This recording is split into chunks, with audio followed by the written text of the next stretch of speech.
Mardana is Guru Nanak's minstrel. He's a Muslim and he has a Muslim family. So when Bhai Buddha takes the rabab, which is a stringed instrument, to the house of Mardana, this is what happens. Aziza is Mardana's granddaughter, and she's very young here. She's about 6, 7. Aziza sees the rabab that Buddha has left standing by the bed and drops the puppy on the ground so suddenly she whelps. She's carrying a puppy. "Where did you get this?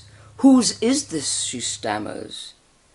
"Baby Nanki gave it to me. She said Bhai Piranda made a few small ones for children. They're very good quality," Buddha explains.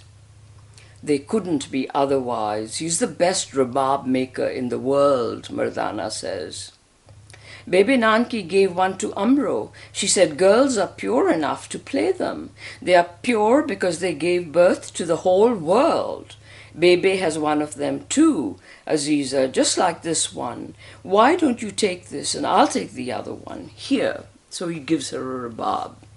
Buddha holds it out to her, and Aziza, stunned with a feeling greater than delight or joy, reaches for it gently, lovingly, and cradles it in her arms.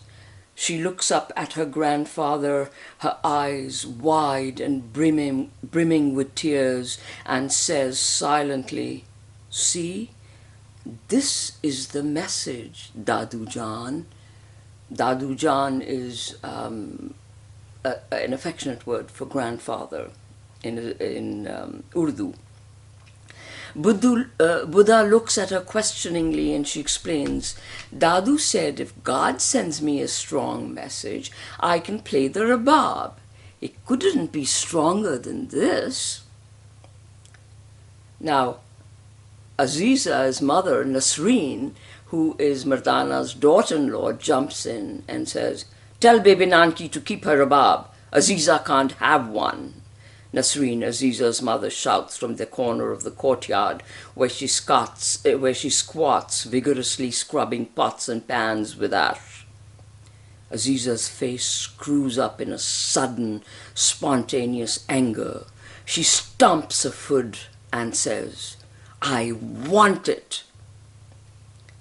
You will go into Parda soon, so how are you going to play the rabab? And who is going to feed the dog?"